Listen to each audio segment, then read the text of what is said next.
rolling, check. Come and stay on the hardwood. Pump bacon, rib shaking, chilling with. I be rolling out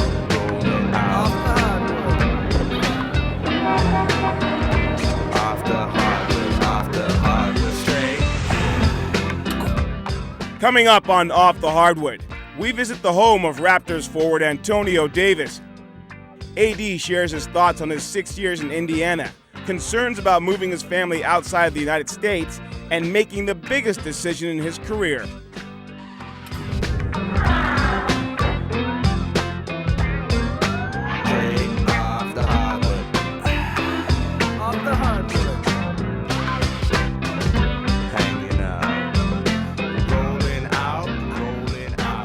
Welcome back. And Antonio, we started to talk about coming back to America and playing for Indiana. And how did that work out that you ended up coming back to the same team that had your draft rights? You chose not to go somewhere else.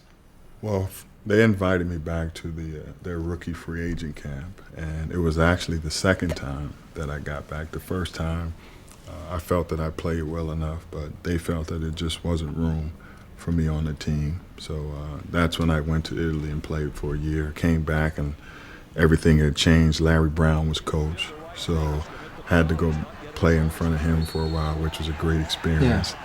And then next thing you know, I'm on the team and very excited about the opportunity, I must say. Did you feel any pressure, Antonio, kind of coming back to a team that, I mean, you finally made the NBA now, and some people, not you, but I know some people, well, I've accomplished my goal, I've made it, but I mean, you seem to be one that obviously wants to go further than that. Did you feel any pressure at all to improve and really push yourself?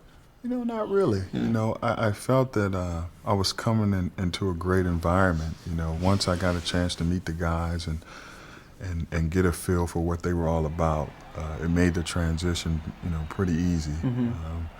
Which guys made the transition easy in particular? Guys like Reggie and some of the other guys. It just coming at Sam Mitchell, you know, coming in and they're explaining to you what's going on, you know, why do you feel this and, you know, how you're supposed to play that. They're not just leaving you out there to learn things on your own. Mm-hmm. And I think that's where the pressure comes from, because you feel like, okay, since I made it, I'm supposed to know all these different things when you really don't know anything. Mm-hmm. It's like starting all over again. Kendra mentioned the series against the Knicks, and I think anybody who's a basketball fan will think back to those years with the Pacers and the Knicks, just, you know, everything from John Starks headbutting Reggie Miller and Patrick Ewing missing a layup and Reggie scoring, 10 points or 7 seconds. You know, crazy. What give us your best memories of like those years, Indiana, New York, and Indiana, Orlando in the Eastern Final? What are some of your best memories? Well, you know, I think the fact that,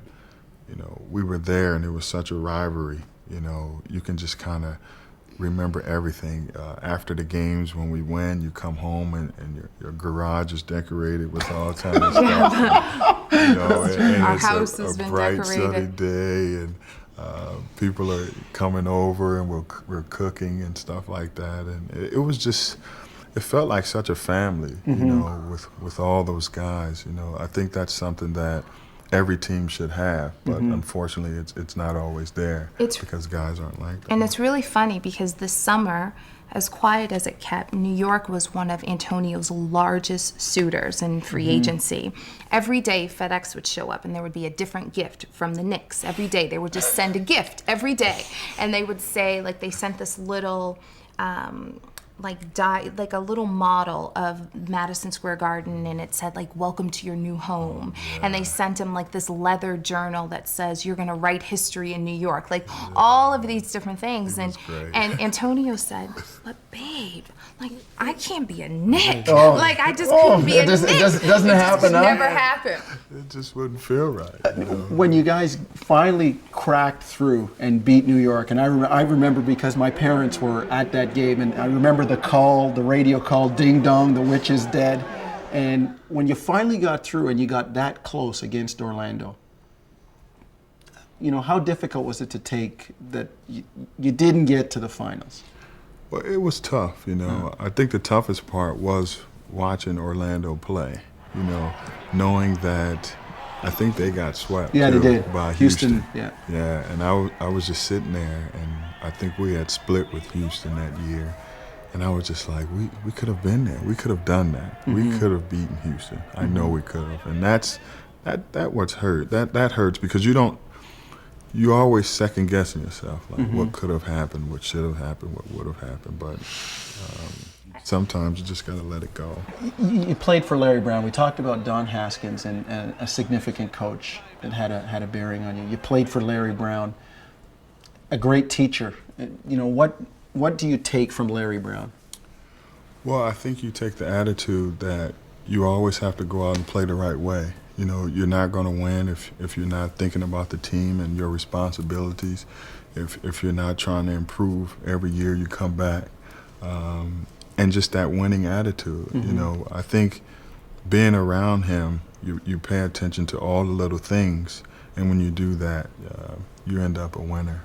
And you can see everywhere he's been, he's won. Right. And it's not by accident. It's because he really cares about the players, and he's trying to bring out the best in them.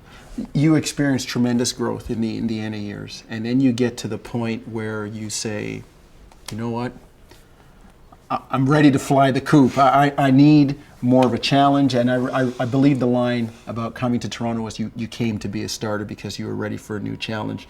At what point did you feel, I'm ready for that? Well, I felt that I wasn't going to get any better playing behind Rick Smits and Dale Davis.